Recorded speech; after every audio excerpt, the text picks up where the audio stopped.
কোনো ধর্মীয় স্থানে যে বাইরে যে সাউন্ড সিস্টেম আছে, লাউড স্পিকার হোক বা মাইক হোক, সেটা মানে খোলার কথা বলা হয়েছে। যা বাজবে সেটা ইনডোরে বাজবে, এইটুকুই আমাদের কাছে আছে, সেটা সম্পূর্ণটাই ভার্বালি আছে। मैं इंस्ट्रक्शन दिया था ये चलेगा। जो धर्मीय स्थान है वो आपका मॉक्स टेम्पल सब हो सकता है, उनका साउंड लिमिट अपने एरिया कैंपस तक रहेगा, बाहर में नहीं जाएगा। सीधा बात सुन लीजिए। और 2020 का कोलकाता हाईकोर्ट का ऑर्डर पुलिस अमल कर रहा है पॉल्यूशन को, साउंड पॉल्यूशन को लेकर। कल तक 4203 लाउड स्पीकर टोटल हम लोग ने, मैं बता रहा हूं, टोटल लाउड स्पीकर हमारी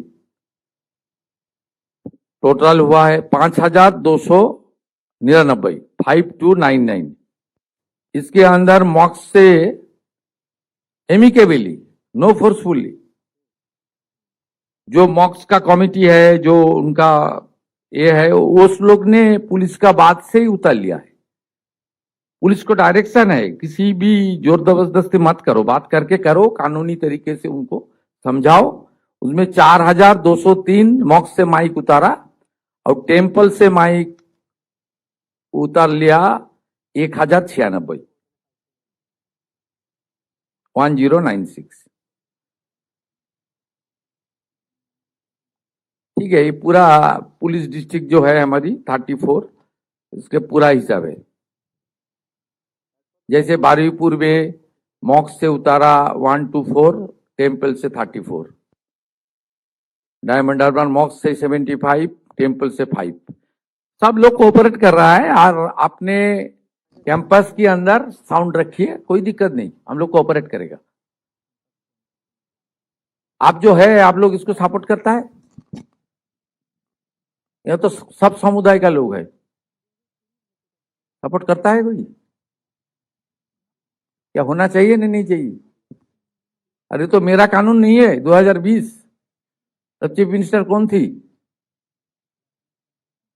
जो भाषण दे रहा है ना पत्रकार के सामने, उनको बोल रहा हूं थोड़ा कालीघाट को जाकर पूछिए ना, कलकत्ता हाईकोर्ट का जो ऑर्डर के खिलाफ उन्होंने सुप्रीम कोर्ट क्यों नहीं गया? भ्रष्टाचारी को शेल्टर देने के लिए गया, 26,000 नौकरी खत्म करने के लिए गया, डीए रोकने के लिए सुप्रीम कोर्ट गया, आप लोग का माइक को रोकने मचाने के लिए लाउड स्पीकर को नहीं, सुप्रीम कोर्ट नहीं गया। ये सरकार कानून को इम्प्लीमेंटेशन का काम कर रहा है, कोई नया कानून नहीं ले रहा है, ये वेरी क्रिस्टल क्लियर, ये मान के चलिए। और सब लोग एमिकेबली कर रहा है, भड़काने का काम मत कीजिए, भड़काने का काम करेगा तो जो कानून मेरा पास है वो काफी है, कानून का इस्तेमाल होगा। জয় হিন্দ বন্ধুরা, আমি দীপঙ্কর মন্ডল, আপনারা দেখছেন নবান্ন নিমন্ত্রণ, আপনাদের সবাইকে স্বাগত। বন্ধুরা, পরিষ্কার হয়ে গেল ব্যাপারটা। গতকালকে পর্যন্ত কিছু কিছু ধোঁয়াশা ছিল, কিছু কিছু ধোঁয়াশা ছিল মানে অনেকটাই আপনাদেরকে বলে দিয়েছিলাম যে পুলিশ যাচ্ছে, মসজিদ কমিটির সঙ্গে কথা বলছে। মসজিদ কমিটির লোকেরা যখন দেখছেন যে কলকাতা হাইকোর্টের নির্দেশ রয়েছে, পলিউশন কন্ট্রোল বোর্ডের নির্দেশ রয়েছে, রাজ্য সরকারের নির্দেশিকা রয়েছে, তারপরে তারা সমঝোতার ভিত্তিতে, তারা বুঝে শুনে, এটাকে মুখ্যমন্ত্রী শুভেন্দু অধিকারী তিনি খানিকক্ষণ আগে নবান্নে একটা প্রেস কনফারেন্স করেছিলেন, বলেন অ্যামিকেবলি হচ্ছে বিষয়টা। প্রথমে একটা পুলিশের বক্তব্য ছোট্ট করে শোনালাম। পুলিশ কি করছে, নির্দিষ্ট থানা এলাকার মধ্যে, সেই এলাকায় যত মন্দির, মসজিদ, গুরুদ্বারা, গির্জা টির্জা যা আছে, যত ধর্মের লোকজন আছে, তাদের কমিটির লোকজনকে ডাকছে, ডেকে একটা বৈঠকের মতো করা হচ্ছে, একটা হ্যান্ড মাইক থাকছে, সেখানে বসে চা খাওয়ানো হচ্ছে, সেখানে কোনো কোনো থানার পক্ষে সম্ভব হলে টিফিন খাওয়ানো হচ্ছে, চেয়ারে বসিয়ে সুন্দর করে নমস্কার করে তাদের সঙ্গে কথা বলা হচ্ছে এবং সরকারের যে নির্দেশিকা সেই কথাটা তাদেরকে বলে দেওয়া হচ্ছে। তারপরে সেখানে কোনো কোনো মসজিদের কর্তৃপক্ষ তারা নিজেরা বুঝতে পেরে তারা মাইকটাই খুলে নিচ্ছেন। এরপরে কি হচ্ছে, এরপরে মুসলিমদের একটা অংশ মূলত তৃণমূল হাওয়া দিচ্ছে, ফুঁ দিচ্ছে। তৃণমূলটা টুকরো টুকরো হয়ে গেল, কালীঘাটের যেটা তৃণমূল রয়েছে, চরকু টরকুরা যেটা রয়েছে, খালা মমতা যেটা রয়েছে, লুচ্চা ভাইপো যেটা রয়েছে, সেই তৃণমূলটার কথা বলছি, খালপাড়ের তৃণমূল, তো তারা পরোক্ষে ফু দিয়ে বিষয়টাকে বাড়ানোর চেষ্টা করছে। বাড়িয়ে এখন কি করা হচ্ছে আপনারা একটু সোশ্যাল মিডিয়ায় দেখবেন, এই কারণেই কি এই সরকারটা আমরা পরিবর্তন করেছিলাম। যারা বলছে তারা কিন্তু তাদের বাপ 14 পুরুষের জীবনে কখনো বিজেপিকে সমর্থন করেনি, করবেও না। গত 14 জন্মেও করেনি, আগামী 14 জন্মেও করবে না, জীবনে কখনো তারা বিজেপিকে সমর্থন করবে না। কিন্তু এই অন্নপূর্ণার ভান্ডার পেলাম না, এই বিজেপি সরকার ওই করলো, এই কারণে কি সরকারটা পরিবর্তন করেছিলাম, যত সব ঢপের কথা। এরা জীবনে কখনো সরকার পরিবর্তনে অংশ নেয়নি, এদের সেই ক্ষমতাও নেই। কোন সরকার পরিবর্তন হবে কি হবে না এই ধরনের লোকেরা তারা কখনো নির্ণায়ক ভূমিকায় নেই। প্রমাণিত হয়ে গিয়েছে 2026-এ 4 মে যে ফল প্রকাশটা হয়েছে সেখানে পরিষ্কার হয়ে গিয়েছে।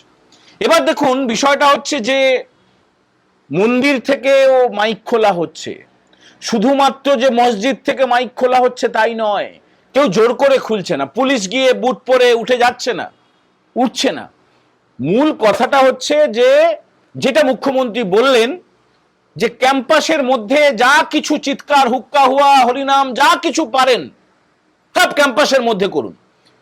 আপনার মসজিদের থেকে অনতি দূরে বা মন্দির থেকে অনতি দূরে বা কোনো গুরুদ্বারা থেকে বা গির্জা থেকে দেখুন মন্দিরের মাইকগুলো না কখনো ওইভাবে ভোর রাত্রে লোককে ঘুম থেকে তোলে না, সকালবেলা সন্ধে নেই, রাত নেই, দুপুর নেই, কখনো এটা হয় না। এবারে আমি দেখলাম আগের কন্টেন্টটাতে অনেকে কমেন্ট করেছেন আপনাদের কীর্তন, আপনাদের হরিসভা, আপনাদের 14 মাদল, আপনাদের উমুক তমুক এইসব তারকেশ্বর কোনোদিনও হয় না। মানে যখনই কোনো কমপ্লেন যায় পুলিশের কাছে আপনারা খবর নিয়ে দেখবেন যারা এইসব ভড়ংবাজি কথাবার্তা বলছেন পুলিশ গিয়ে মাইকগুলো খুলে নিয়ে চলে আসে।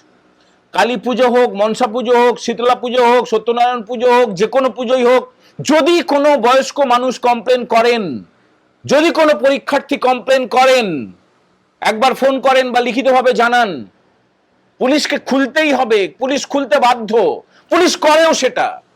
কিন্তু এতদিন পর্যন্ত আপনারা অনেকে ভাবছিলেন মানে আমাদের দর্শকদের একটা অংশ স্বাধীনতার পরে কোনোদিনও হয়নি, কোনো রাজ্যে হয়নি, একটা অন্যায় হয়ে এসছে বলে সেটা হয়ে চলবে, হতেই থাকবে, অন্যায় নয় বলুন তো, অন্যায় নয়। বারবার একটুখানি ভালো করে নিজের বিবেককে জিজ্ঞেস করুন, আয়নার সামনে দাঁড়িয়ে বলুন আমি কোনো ধর্মাচরণ করব। অনেকে তো আবার বলছে ধর্মাচরণে বাধা দিচ্ছে সরকার, ধর্মাচরণে কেউ বাধা টাধা দিচ্ছে না, সে যত খুশি 5 বার কেন 500 বার করে ঘরের মধ্যে করে পুজো করুক, আজান পড়ুক, নামাজ পড়ুক, যা খুশি করুক। আমরা আমার ঘরে আমার তুলসী মঞ্চের সামনে শঙ্খধ্বনি করব, কংসধ্বনি করব, খোল বাজাবো, কীর্তন করব, প্রার্থনা করব, আমার ধর্মাচরণ আমি করব। আবার কেউ নামাজ পড়বে, আজান পড়বে, সে পড়ুক না, মসজিদের ভেতরে, বাড়ির ভেতরে, যত খুশি পড়ুক। কিন্তু ওই ভোর রাত্রে ঘুম ভাঙাবো, চিৎকার করব, কি মানে এতে করে কি বেশি খুশি হয় ভগবান বা আল্লাহ বা যে মানে যারা আছেন যীশু খ্রিস্ট, মানে প্রত্যেকটা ধর্মের যারা শীর্ষ জায়গায় রয়েছেন তারা খুশি হন, বেশি খুশি হন? মাইক বাজালে, ঢাকঢোল পেটে পিটিয়ে লোককে জানান দিলে বেশি খুশি হন না। ঈশ্বর থাকেন ভিতরে ভিতরে, তাকে জাগ্রত করতে হয়, মনুষ্যত্বটাকে জাগ্রত করতে হয়। এবার এই যে ভুজুং ভাজুংটা দেওয়া শুরু হয়েছে সেটা নিয়ে রাজ্য সরকারের কি বক্তব্য? এই যে গতকালকে সিদ্দিকুল্লাহ চৌধুরীর বক্তব্য শুনিয়েছিলাম কলকাতা প্রেস ক্লাবে, দীর্ঘ বক্তৃতা, আইএসএফ এর দীর্ঘ বক্তৃতা, আরো অনেকের সব দীর্ঘ বক্তৃতা এবং বিভিন্ন রিলস বানানো হচ্ছে, বিভিন্ন কন্টেন্ট তৈরি করা হচ্ছে। এই সরকার ধর্মাচরণ করতে দেবে না, আমরা আদালতে যাব। আদালতে যাক না আদালতে, কিন্তু বাধা দিলে কড়া ওষুধ দেওয়া হবে।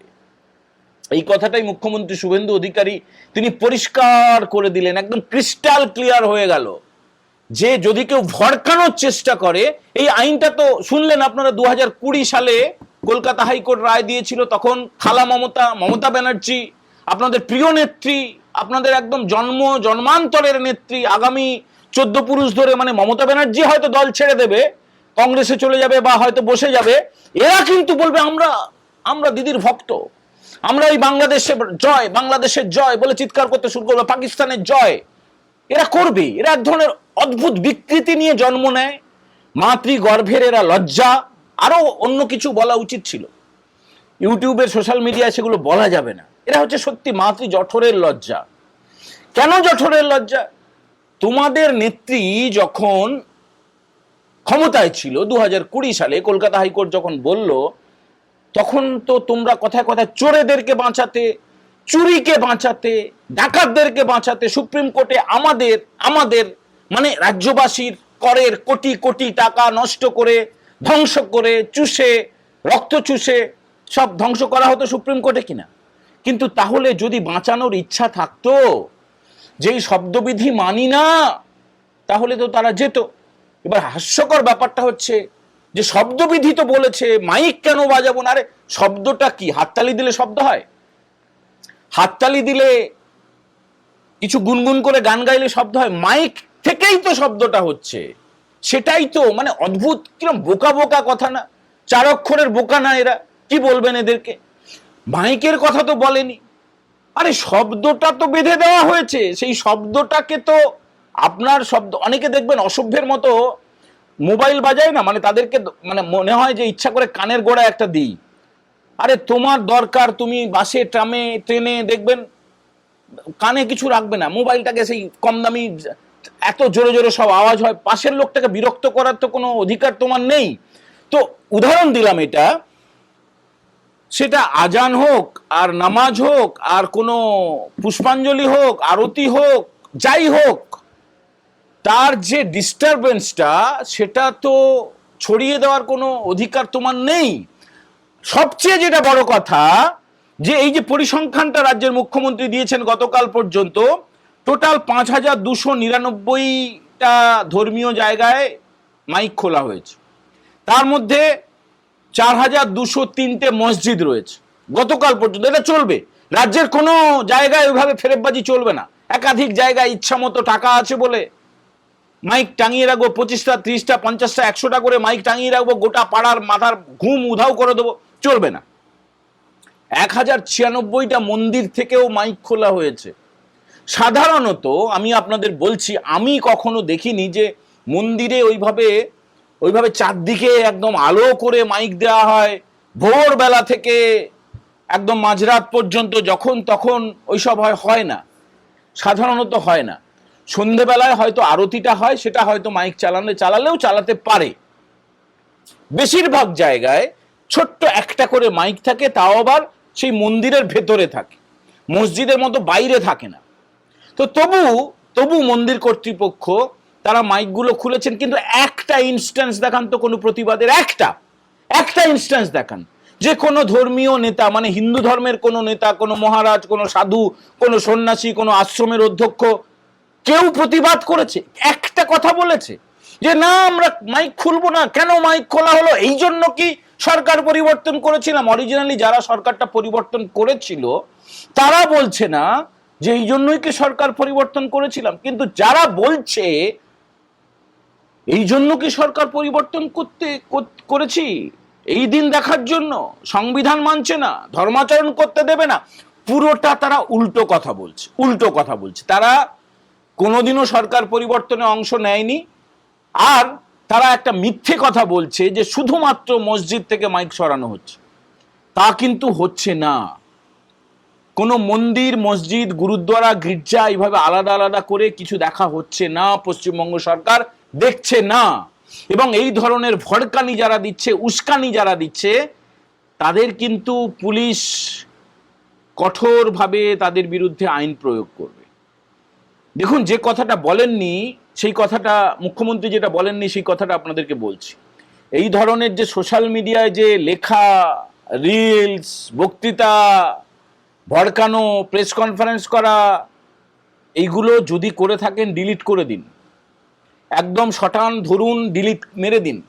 যদি থাকে, আর যদি কেউ সেভ করে রাখে, যদি কেউ স্ক্রিনশট নিয়ে রাখে, আপনার ভিডিওটা যদি কেউ সেভ করে রাখে, বিরাট বিপদে পড়ে যাবেন। আগামী কয়েকদিনের মধ্যেই বিপদে পড়া শুরু হবে আপনাদের। কোনো রকমের ভয় দেখাচ্ছি না, থ্রেট করছি না, আপনাদের ভালোর জন্যই বলছি। যদি কেউ এই মাইক খোলার বিরোধিতা করে যদি কোনো বিবৃতি দিয়ে থাকেন, তাহলে প্রত্যাহার করুন। আপনাদের পেছনে কেউ থাকবে না। পুলিশ যখন আসবে, যখন আইন মোতাবেক ব্যবস্থা হবে, আপনাকেই ছুটতে হবে কোর্টে, আপনাকে পালিয়ে পালিয়ে বেড়াতে হবে। এটা হবে এবং আচ্ছা করে ওষুধ দেওয়া হবে। তার আগে কি হবে না হবে সেটা অপেক্ষা করুন, বুঝতে পারবেন। বন্ধুরা, আজকের এই কন্টেন্টের একমাত্র উদ্দেশ্য ছিল যে প্রকৃত ছবিটা কি রাজ্যের সেটা জানানো। রাজ্যের মুখ্যমন্ত্রীর বক্তব্য আংশিকভাবে আপনাদের শোনালাম। যদি মনে করেন যে এই কন্টেন্টটা আরো বেশি করে ছড়িয়ে পড়া উচিত, একটু হাইপ তুলে দেবেন, ভালো লাগলে লাইক করবেন, শেয়ার করবেন। আর যারা প্রথমবার দেখছেন, নবান্ন নিমন্ত্রণ চ্যানেলটা সাবস্ক্রাইব করে বেল বাটনে প্রেস করতে ভুলবেন না। সবাই ভালো থাকবেন। এখনকার মতো এই এপিসোড আমরা এখানে ইতি করছি। জয় হিন্দ, বন্দে মাতরম।